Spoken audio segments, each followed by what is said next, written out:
That one, okay. Hey, still got it. You're part of it.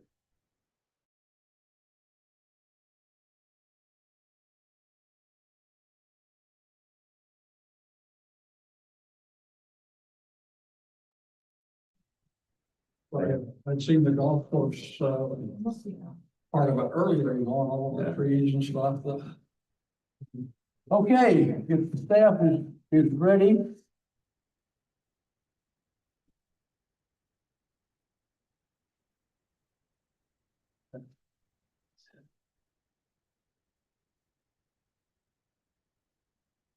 Are we good?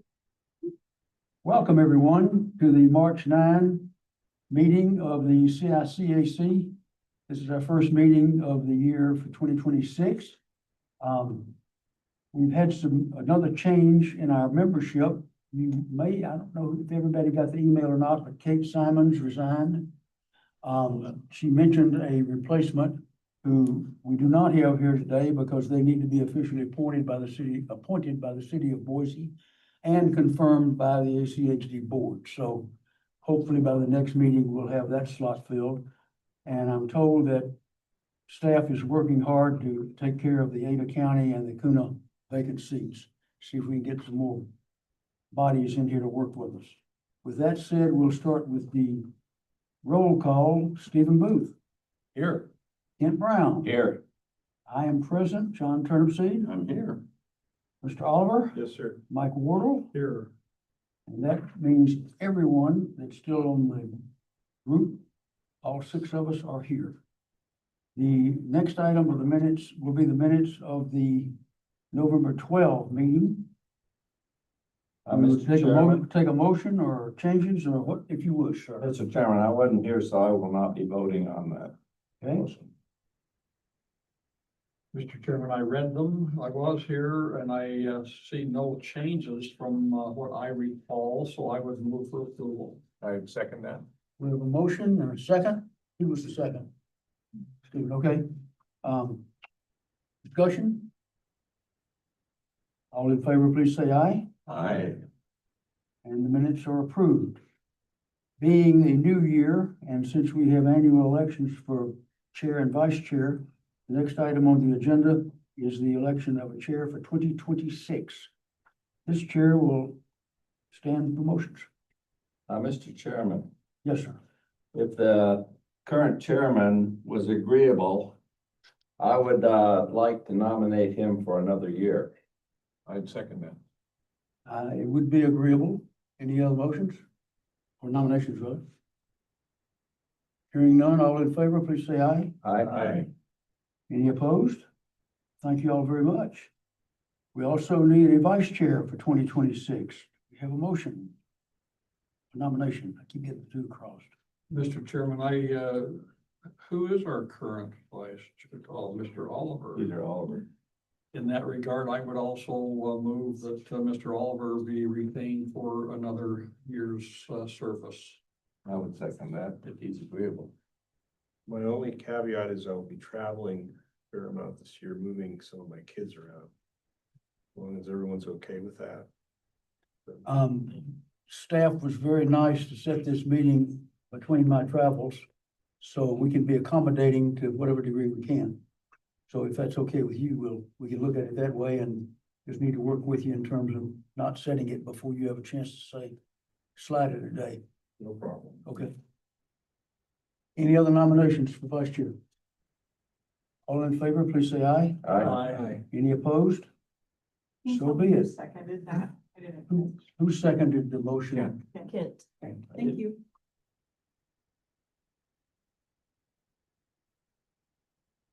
Well, we get to keep these big salaries. Yeah. Mhm. Good write-offs. And the prestige. Well, there's something there. Yeah. Tell everybody I see you about it. They say, what is that? Okay, the next item, number 5, is the 5-year plan. It's an information item. And Edison Batista and Rebecca Phillips are going to present an overview of the 5-year plan. And this is not an action item, but it's to help us understand how this thing works. Welcome. Thank you. You guys can hear me okay? I'll talk a little louder. There's no mics or anything. So, good afternoon, committee chairman and chair members. We're here today to, it looks like item 5, the 5-year plan, and number 6, about the cost estimation. We actually combined both of those items into one presentation for you guys. So I will be, doing a joint presentation with Edinson, myself, and Melody, and we'll discuss those few topics for you. So an overview of the presentation, we're going to talk about the 5-year plan. So that's, we're currently developing the 27 through 2031 5-year plan. I'll discuss a little bit of the programming framework and project selection. We'll talk about the plan schedule, the partner agency and public outreach process. And then at the end of this, we'll go over a few of the commission key dates. Edinson will be speaking to the capital improvement plan. He'll go over some of the programs that we have included in the 5-year plan. He'll discuss how the CIP and our 5-year plan really coordinate and work together. And then he'll discuss more of the roadway and intersection prioritization methodology behind the projects that are in the pipeline. And then we have Miss Melody here that's going to discuss the project estimation piece. And so she'll discuss on how our project managers and how we really develop those project cost estimations and how we move those forward into the 5-year plan. So starting off, what does the 5-year plan do? So really the 5-year plan is a tool that integrates the construction and the maintenance programs all into one place. It implements the long-range plans. So we have like our neighborhood plan, the CIP, the bike master plan. It integrates all of those long-range plans in one place.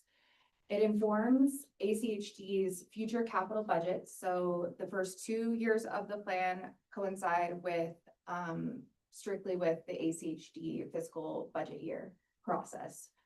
It creates transparency of our planned activities.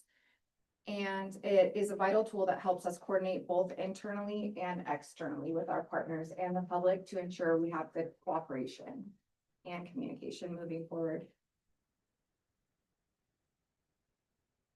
So the development of the 5-year plan is carefully constructed using a wide range of guiding documents and supportive efforts, and it really begins at the city level. So with the cities and the counties, they develop their comprehensive plans, and that establishes the land use and the vision for their respective areas. That information is then utilized by Compass for demographic projections and the travel demand model. And all of these inform the ACHD strategic plan for asset management and resource allocation. All of those efforts, as well as our asset management plan, ADA plan, bike master plan, our neighborhood plans, and the CIP create that foundation in which the 5-year plan is developed. And with that, I will turn it over to Edinson Bautista, and he'll discuss the CIP portion.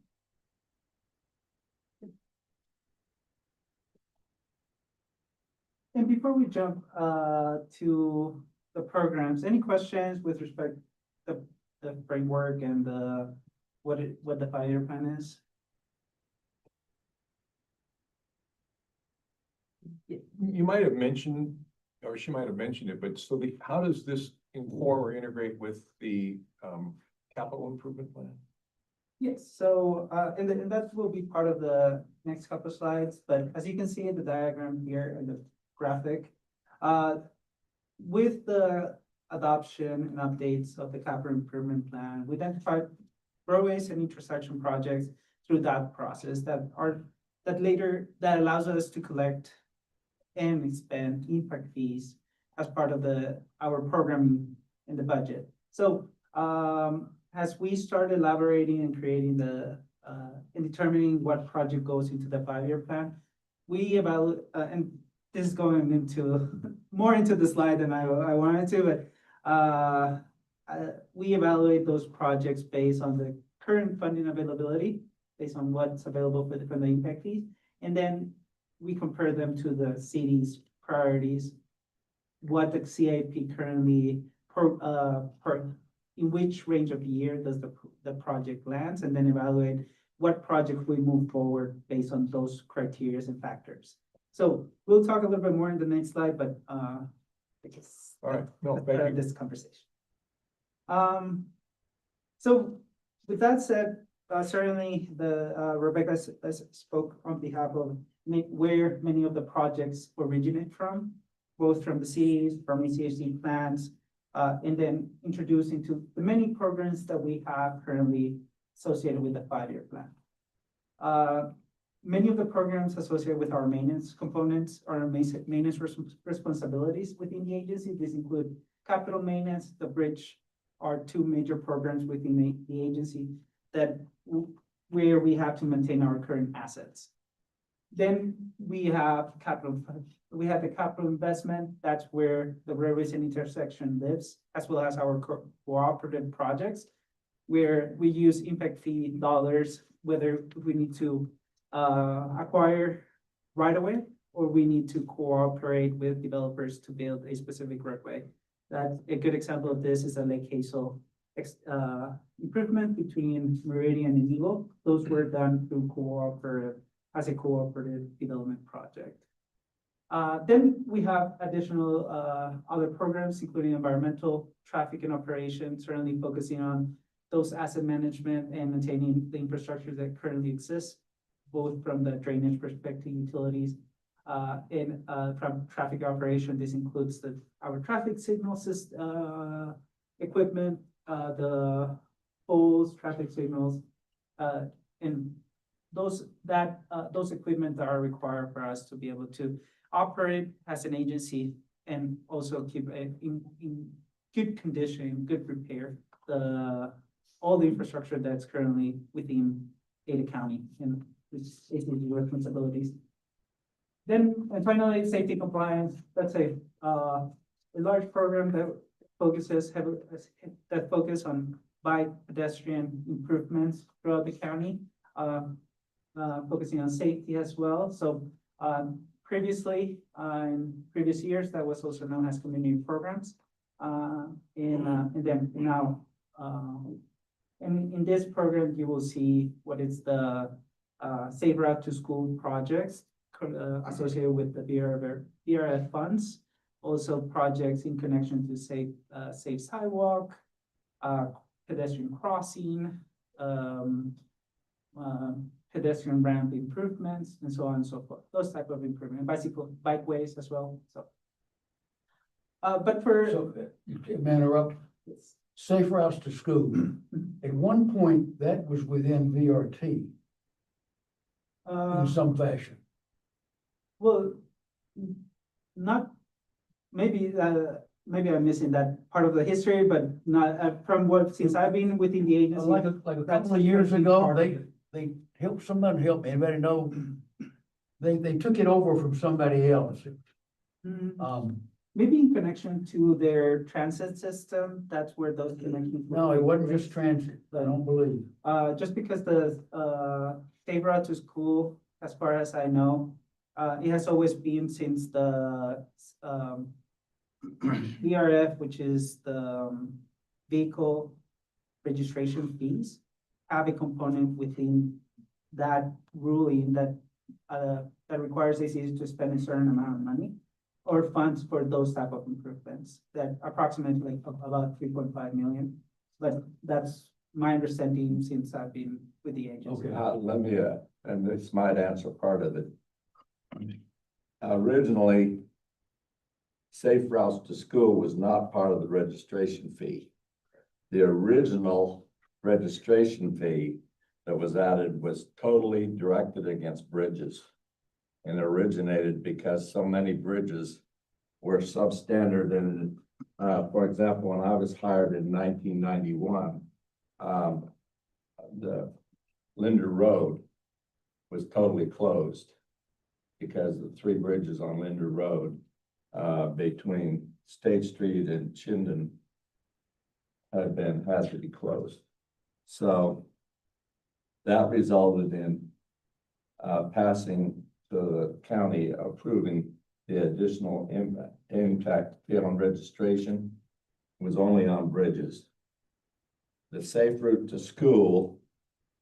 I can't remember, it was so long ago, but there have been at least 2 votes subsequent to that, which added safe routes to school to that program. And that's when it was put in. And at one point, Safe Routes to School had federal money in it, didn't it? I think it did have a little bit of federal money in it on the environmental side of federal dollars. I think you are correct. Okay. For that.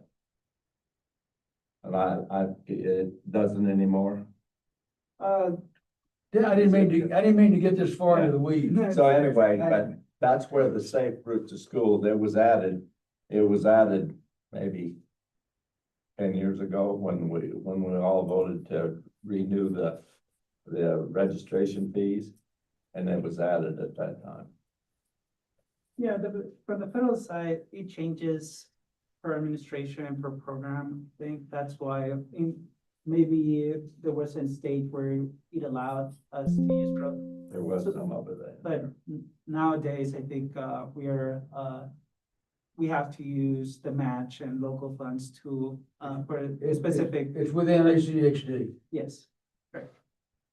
But talking specifically about the CIP, since this committee heavily focused on the update on the CIP, that's where I wanted to focus this presentation on capital investment, where, like I explained before, roadways intersection cooperative projects are the main sub-programs for that for the capital investment program. And this is where you would see a lot of the CIP projects would land. Expanding on that specific item, I would highlight that the capital improvement plan, certainly it's the long-term vision of the roadways intersection for the county. This is a vision of a 20-year vision from 2025 in the case of the adopted 2025 capital improvement plan, all the way to 2045. The timeframes that we identify are based on needs triggered by capacity, so and traffic projections. So as volumes are expected to increase within the model, so whenever it triggers the next capacity improvements, that's where you would see that improvement happen. Within the CIP, we have made strategic adjustment to ensure that we are able to spread a lot of those capital improvements throughout the 20-year range, because if not, we would end up with unrealistic amounts of project within one single year or one single range year. So and it will be unsustainable for the agency to maintain that type of improvements in the long run. So you would see that improvements might trigger from 3 to 5, and that's how you would see it. You currently see it in the current CIP. Overall, the main purpose of the capital improvement plan beyond within the agency is for us to be able to collect and spend impact fees as an agency. This is a Idaho statute law, as you know, so certainly that's an important component for us to be able to spend those as part of that 5-year plan. Where the 5-year plan comes into play, like Rebecca was mentioning, it's because it ties to the budget. At this point, it's where we allocate the budget, specific dollar amounts to many of those projects throughout in 5-year cycle. The 5-year plan, like Rebecca mentioned, it's updated every single year. So, and it evaluates the priorities of all partner agencies. In this case, we work with 12 partners, plus the public, to identify which projects how projects should be ranked and move and allocate funds within each respective year. This year, since last year, we have been focusing on the top 3 projects for each of the jurisdictions for the 6 cities in the county. And currently, many of the projects that you're seeing today in the 5-year plan comes from those priorities itself. We have other projects which are focusing on the priority corridors throughout the county. These are projects that, with the help of the CICAC and the commission and commission guidance, we have identified as priorities all throughout the county. This includes like Hazel, 10 Mile, State Street. Those are just examples of priority corridors all throughout the county. And the goal is that as soon as many of the city priorities have been phased within the plan, we look at how the funding availability and then started introducing those priority. That's why in the last couple of years, we have been seeing Lake Hazel corridor being moved faster within the plan.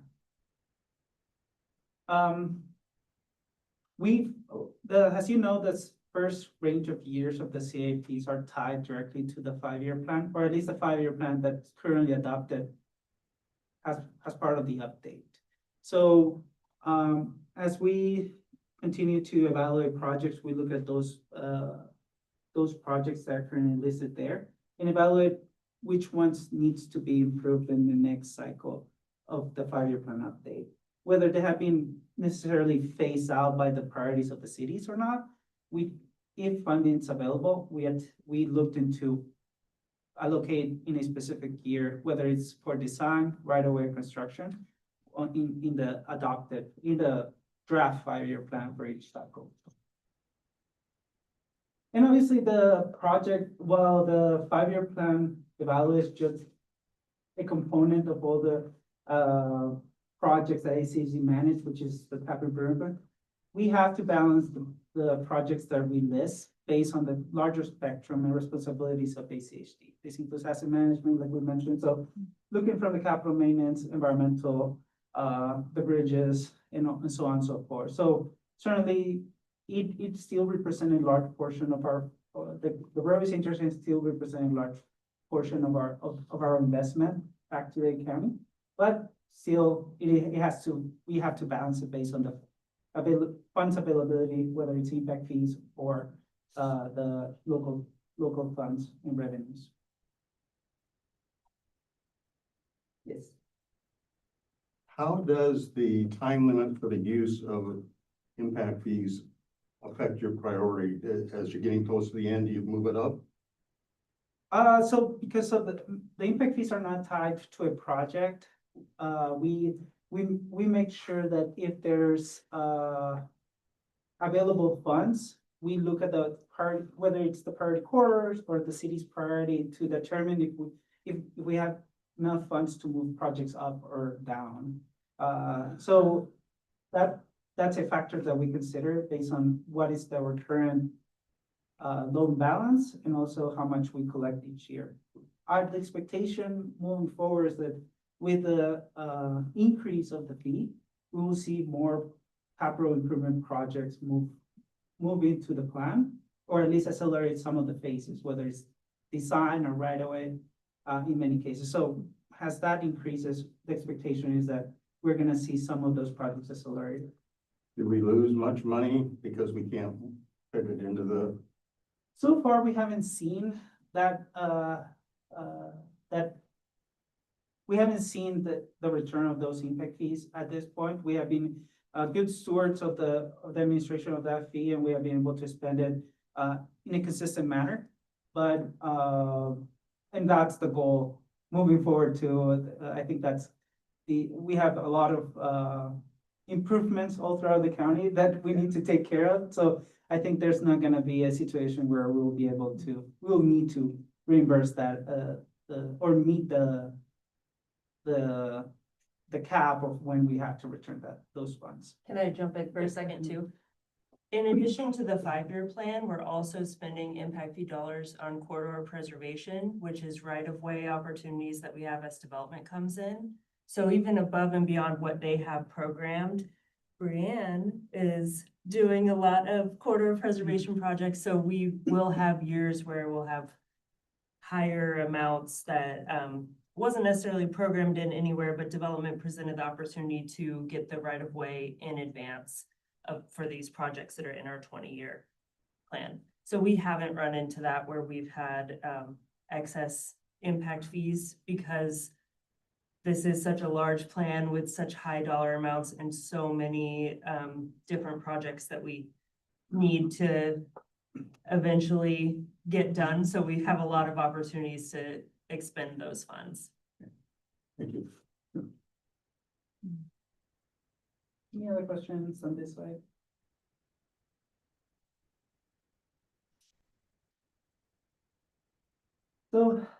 as projects are identified through through the partner agencies, reviews and the prioritization list that they provide. Outside of the CIP, they, as they enter into the 5-year plan, they enter into the programming and prioritization ranking.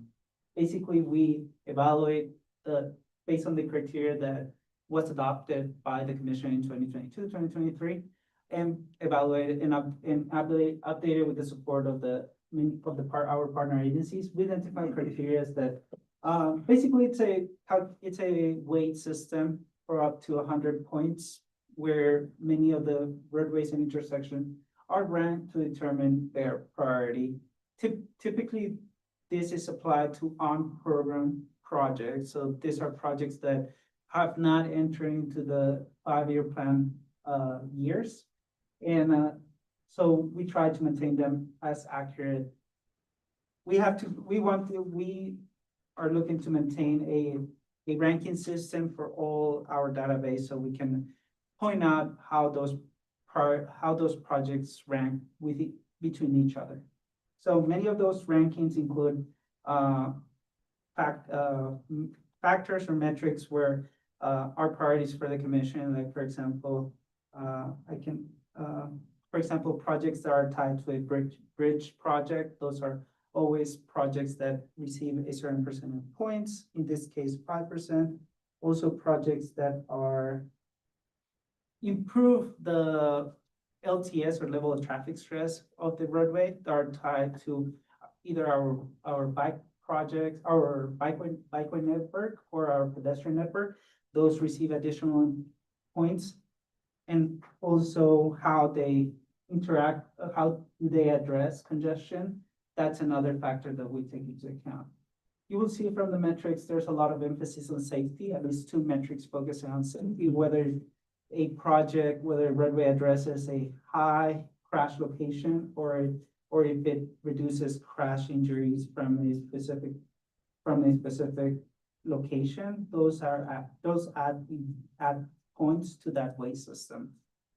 So every year we go through this process of evaluating the roadways and intersection, any roadway intersection that is introduced to the system. In this case, based on the 2025 CIP, we're seeing of about 50 new projects that we have to prioritize as part of the overall process this year.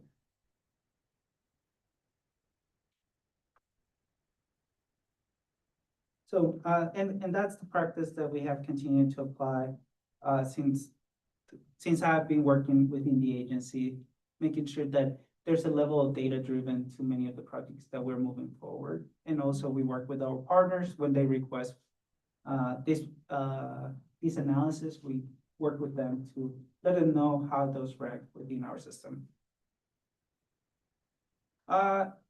So this is my last slide on how we program and prioritize roadways and intersection projects within the 5-year plan. Certainly, one of the things that will roll into Melody's portion is the cost estimate. So let me introduce a couple items with respect to that before Melody jumps in and explain how then it's evaluated as part of the next steps in the project's lifespan. So the 5-year plan, through the 5-year plan, we the first cost estimate that we look at is those costs that comes from the capital improvement plan. The reason is because those, especially this year, have been updated based on the latest cost estimate or the latest bids that we have received throughout the county as part of the bid system process for many of the roadways and intersections. But either way, we start off with those numbers, input it into our software that in the 5-year plan, and then as part of the scoping process. So the project starts off as if a new project enters into our system, into this system, then it goes to an evaluation process or a pre-scoping process where Rebecca, it's our scoping member, it's our scoping lead in this case. She works with a consultant to evaluate the project even further. So it refines it a step further before it enters into design to identify any additional improvements that maybe the roadway might need, or things that might not have been scoped as part of the high level evaluation that the project had as part of the CIP. At that point, many of the cost estimates are refined, whether it's this year's or the next couple of years, that the cost estimate that we have in the CIP in our system are updated consistently based on what the team feedback is within those improvements. That's updating our system based on those numbers. We start evaluating the budget, evaluating how it plays within the programming side of things in the 5-year plan. Here's where I will pass the time to Melody, because it is when it enters into design, that's when all the details are more refined, more worked on, and that's where Melody will be able to explain that portion. Hi, good afternoon. Before Melody starts, any questions for Edison at this point? I had one. Please. So on the previous slide, these various those are percentages. I just want to make sure I understand. Percentages of what? Are we talking about the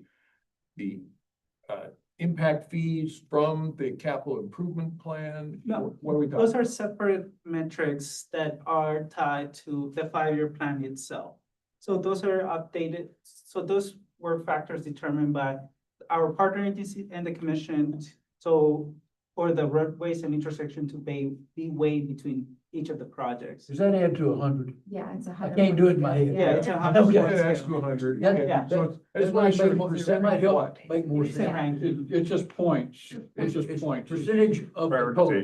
Prioritization. The Got it. points in the prioritization program, that was a program, key person that put it together, and at the time, I predicted to him that he wasn't gonna be able to do it. Was that because in my past life, I actually wrote a textbook on this kind of objective functions. But the guy that put it together was Terry Little. He was the manager of traffic engineering. And he was the driving force that resulted in this. But those are our percentage level and the objective function that is just what Mike said, is just a number, a prioritization number. Got it. That adds up to that. But in each one of those things, for example, under the partner agency, those are support, those are a big role is played by what the cities put in. Right, so I was gonna say that the ones on the left there that have 15%, Yeah. I was kind of looking at those. So And that partner, was a big, that was in Terry's scheme, that was a weighting factor of how much on a given project of the score, the total score for the project that you added up, but it's just a number. okay, got it. Okay, but that Interesting. results in a relative prioritization number that goes into there, and when they're making the decision about which project are gonna be higher or moved up. And anyway, that's the way it works. Got it. No, that helps. So a 15% is 3 times the weight of a 5%. Got it. Yes, exactly. And that factor that goes into an objective function that gives you a number, a score for each different project. Okay, thank you. Anybody else before we move on? Right, good afternoon, I'm Melody Studer. I've Welcome. been at this position for just coming up on 6 months, so I'm a newbie. Lots of learning going on, I love it. Thankful that my predecessor is still at ACHD, and he was in the position for 7 years, so he's been able to train me and teach me lots. I was asked to present, just sort of going through our methodology of what an estimator does and how we actually get our numbers and how that helps us in this whole process. I've been working with Edison and Rebecca here on the 5-year plan starting in 27 through 31. So I'm getting all those lists of projects that are being scoped by either a third-party scoping, or maybe they have been in our system for a while and we're just sort of dusting off those old scopes and taking a new look at them. But I'm gonna start the process here. You can see I sort of made a logo of a wheel here to show how inputs help the process for our next input.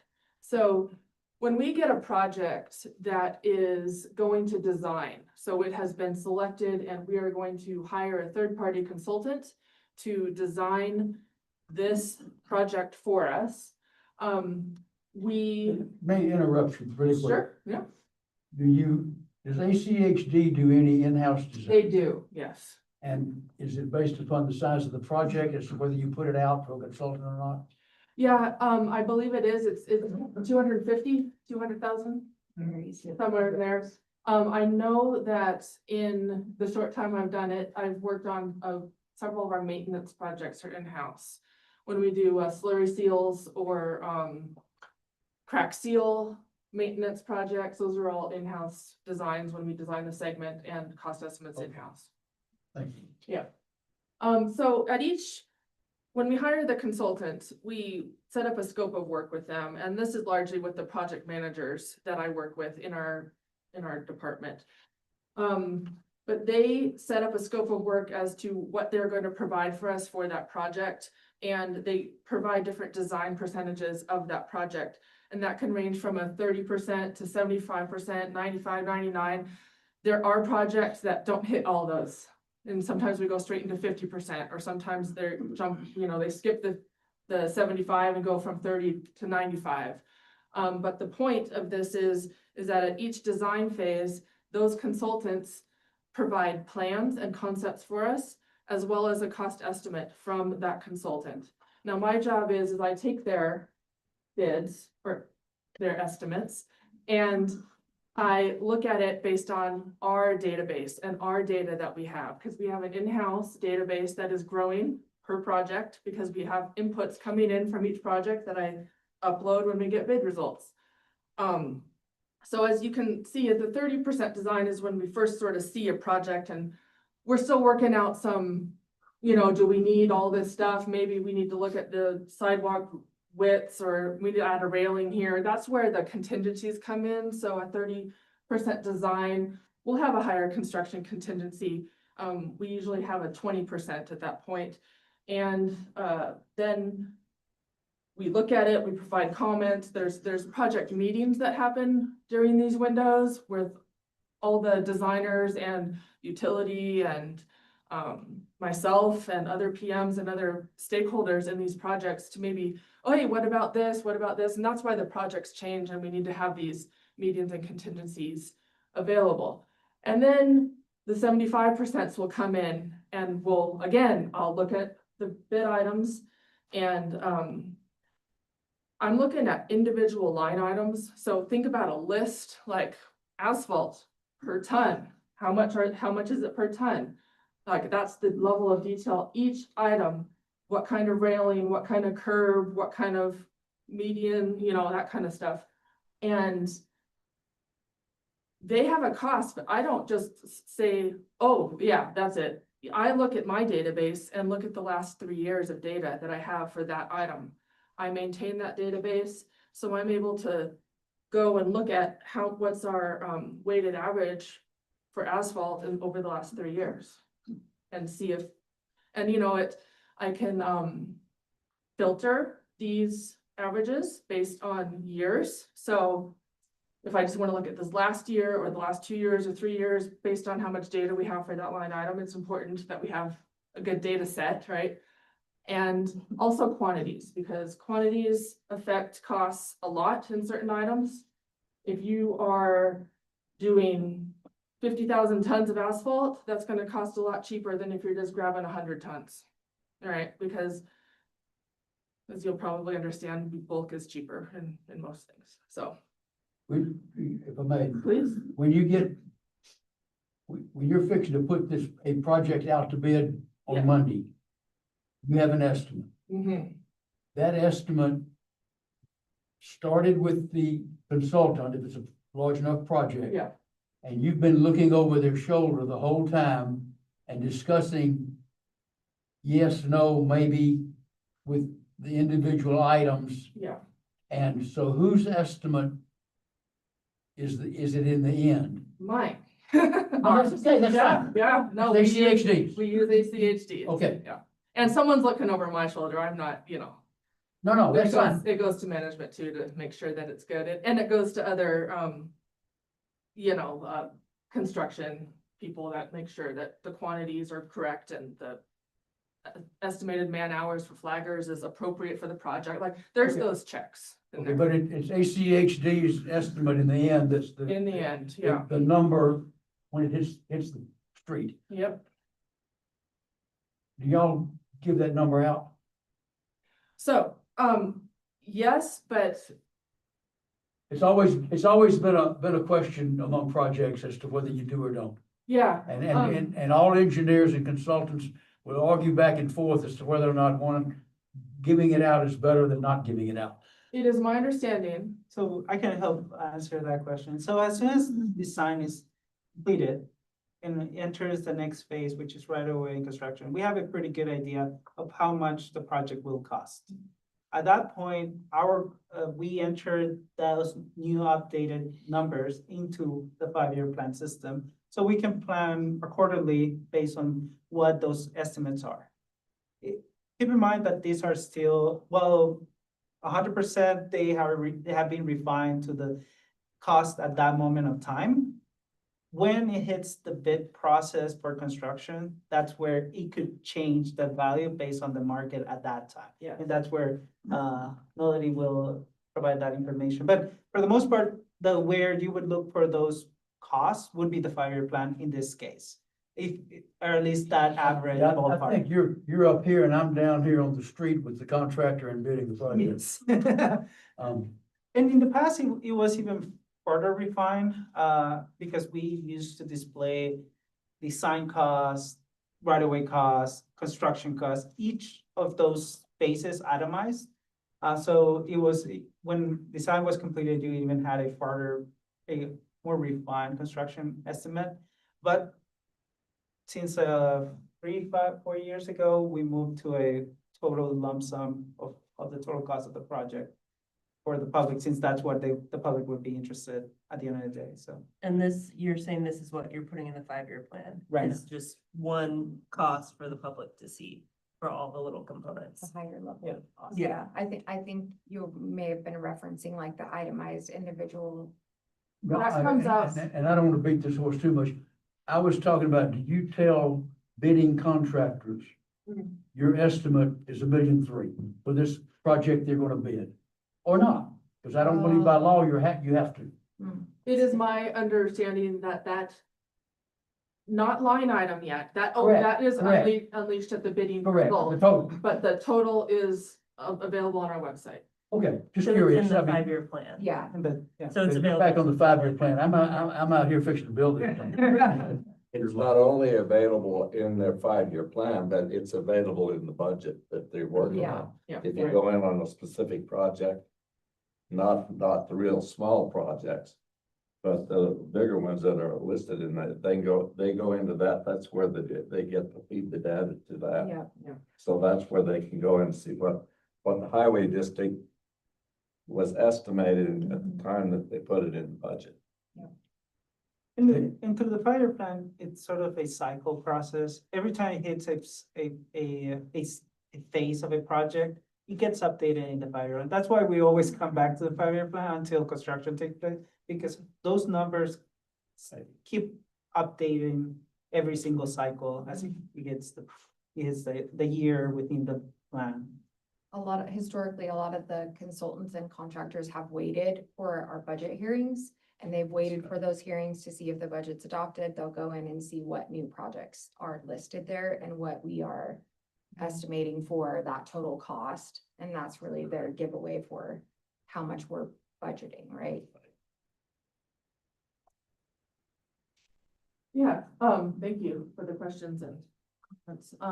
So yeah, once the project scope is refined at the 100%, ACHD will provide an official bid schedule, which is, think of the list of all the things that are going to be bid upon for this project. And we send it to our procurement department, who prepares the projects to go out to bid for contractors. Yeah. So when the bid results are they are allowed, there's a certain amount of time, is it 3 weeks? Do you guys know how long a project sits out for bid? It's several weeks for contractors to be able to prepare their bids to try and win this contract. So when they're announced at a formal meeting, you can go online and join this meeting, and our procurement officer releases all the bid costs and announces what everyone bid, including ACHD. And then we can award the apparent low-cost bidder after procurement clearly make sure that that low-cost bidder has checked all the boxes. Could do math. Yeah, yeah. Well, you know, there's And been quite often they can't. yeah, there's been some that, you know, have been announced as a low-cost bidder. It doesn't happen very often, but then they get, you know, something doesn't Somebody jive. Maybe they didn't do their insurance. Somebody right. dropped a zero somewhere. Yeah, yeah. So when the bidders come in, that becomes my job. And now we're up over here on the right side of the circle where bid results become available.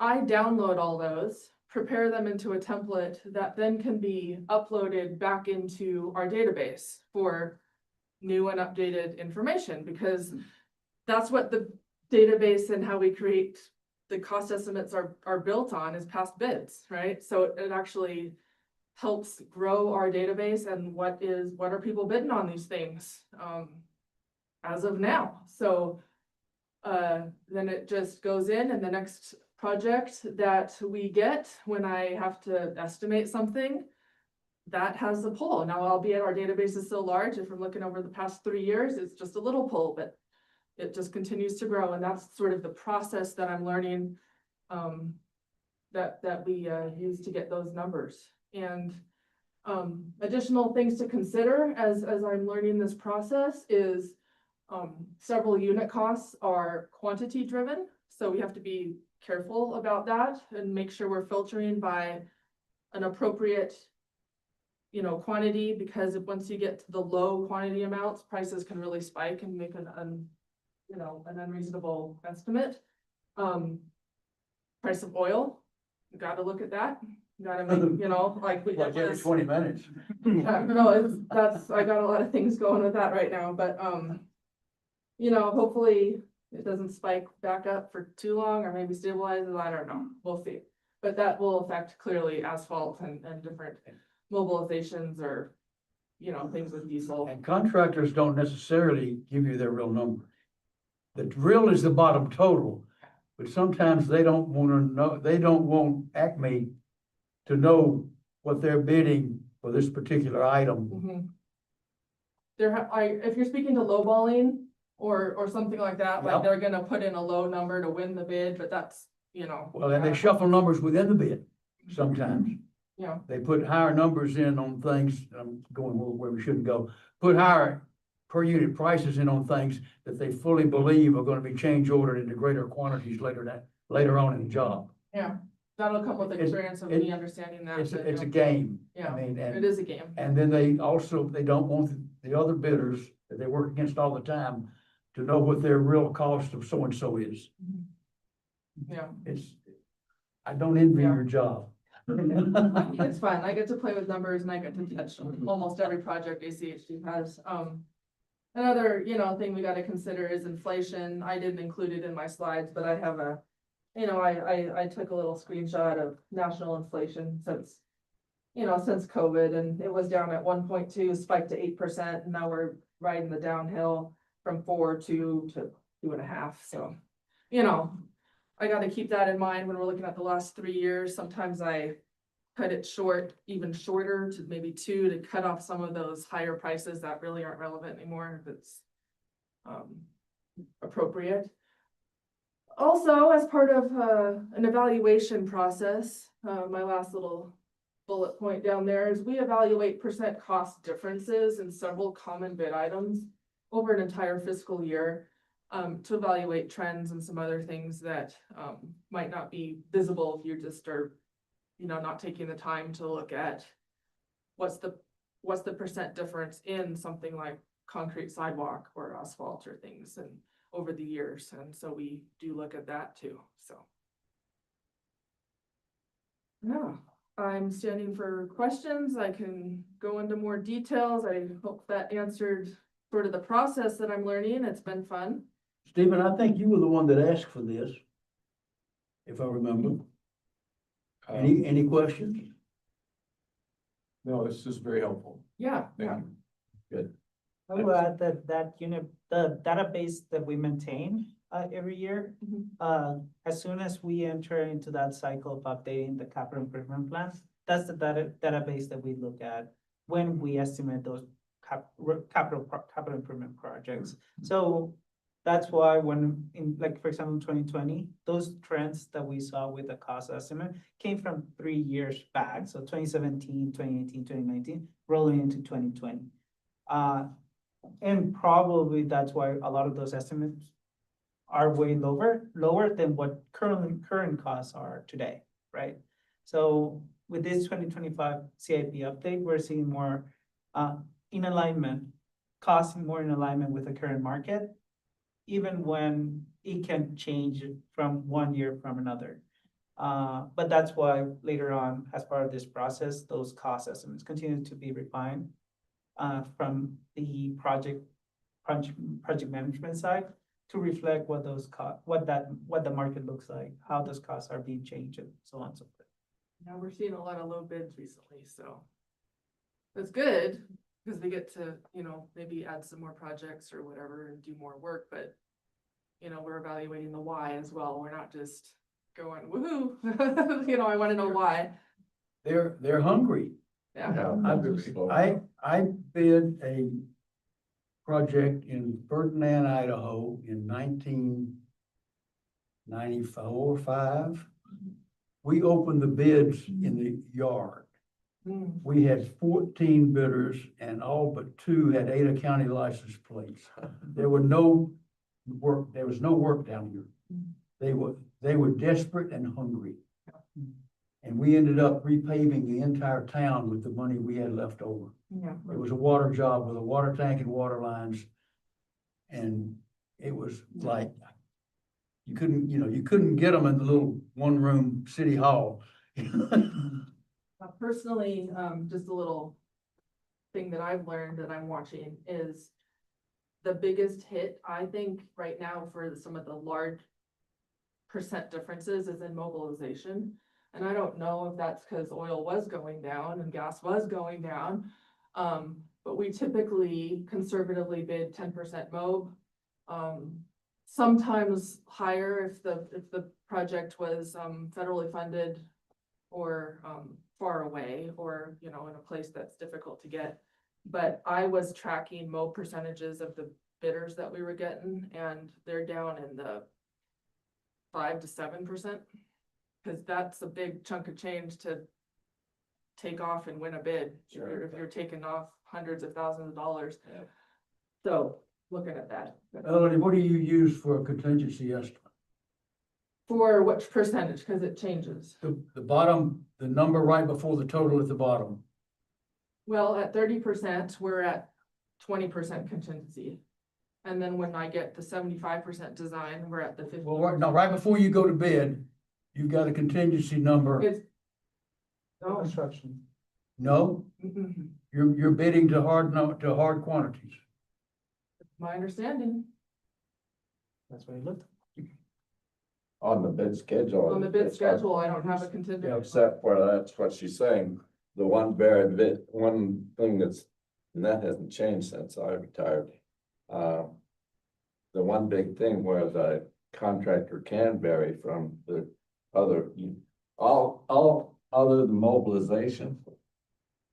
All of these contracts are what's called unit price contracts. They're not fixed price contracts, so they vary based upon the kind of asphalt, for example, what you put down in that.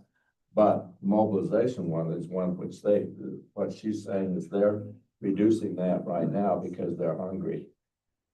So they're not putting as much in, and that's listed, so that is the one that they can play with.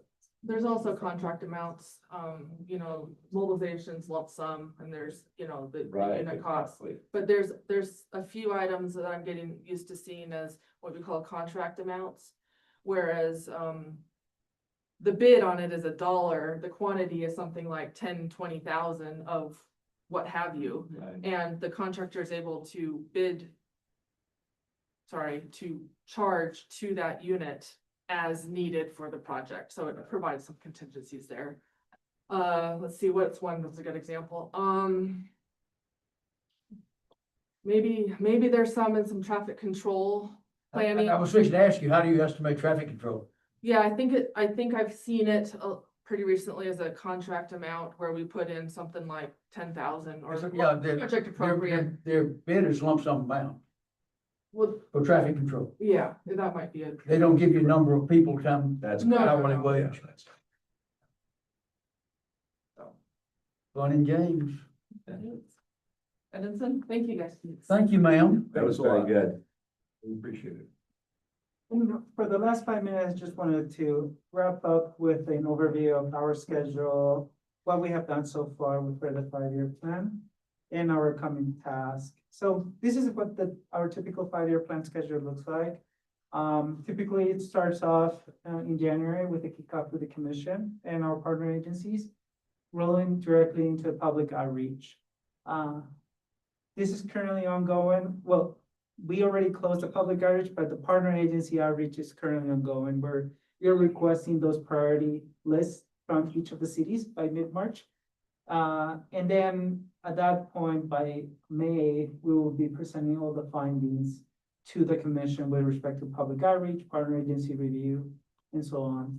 For the most part, we are already working on the preparation of the draft plan. This is in consideration that a lot of the projects that currently are in place are gonna sort of move forward within the process. So that's later refined with those priority lists that the partner agencies are submitting, as well as the public feedback we received, we collected through January and February. May, July, that's where you would see more of the internal work of the draft work. And in July, we would release the draft plan to the public for review. This plan, for the most part, since it's tied with the budget, we show all those projects for the first and second year and the other years at the same time as the budget is being reviewed by the public. Any modification that it's partner and collaborate with the 5-year plan.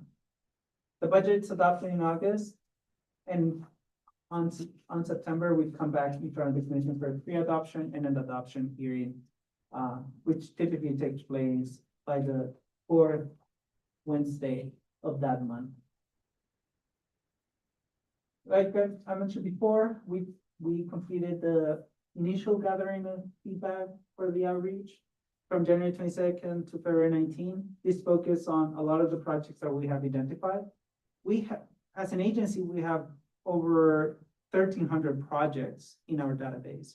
So not just on the 5 years of the 5-year plan, but in the entire database. So we also provide the opportunity to the public to request projects that are currently lined up so whenever we share that feedback to our partners, they're aware that there's the public has expressed interest in a specific project, whether it's a sidewalk, bridge, bike improvements, or roadway.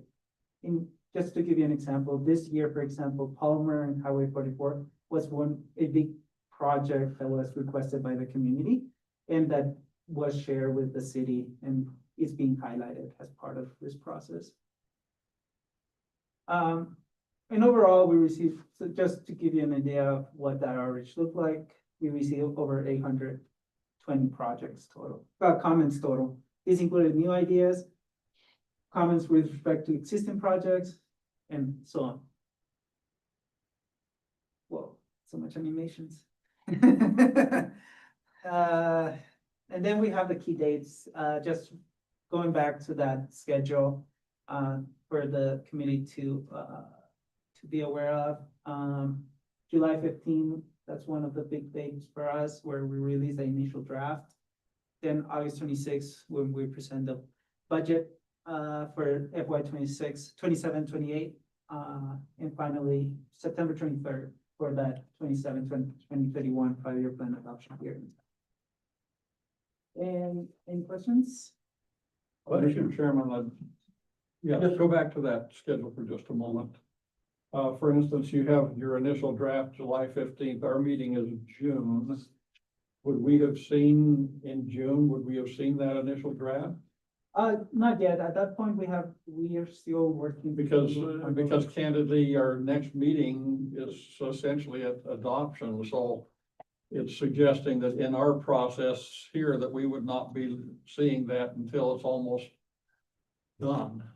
In the past, we haven't come with updates on the final, on the initial draft that comes out to the public, but if it's something that the committee would like to see as in No, just Yeah, I'm glad you seems brought like, that up. the You process. don't normally run the 5-year plan by us, do you?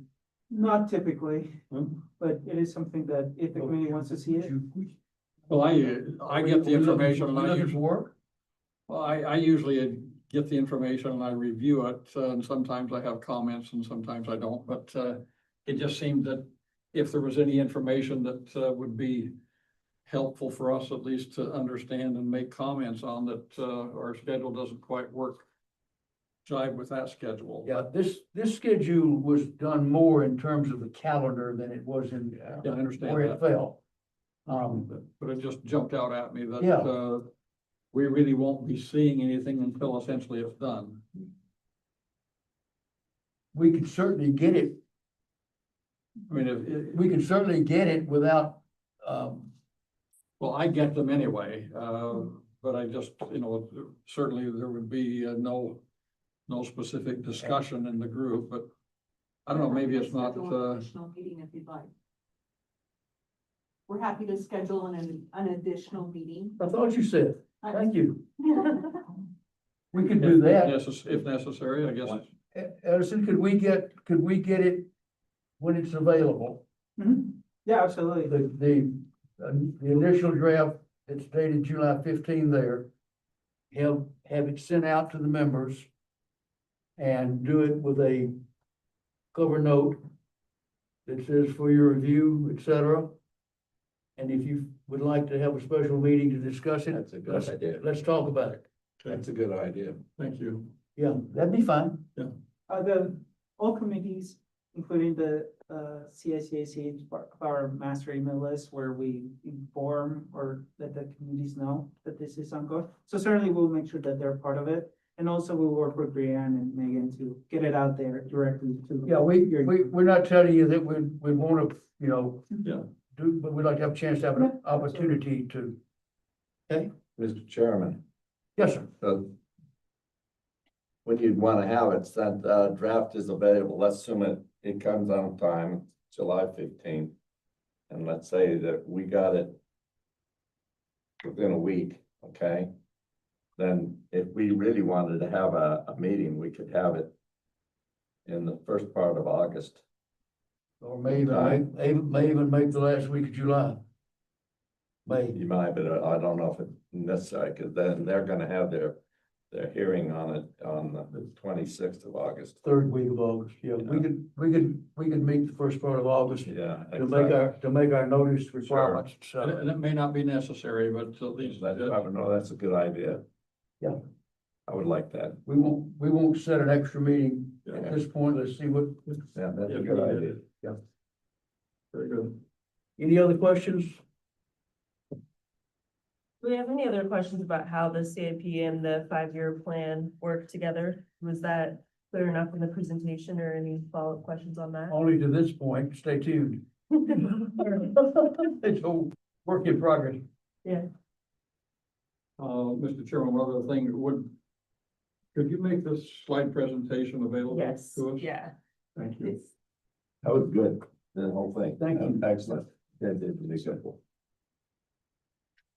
Okay, the other, last item on our agenda is the 2026 meeting schedule.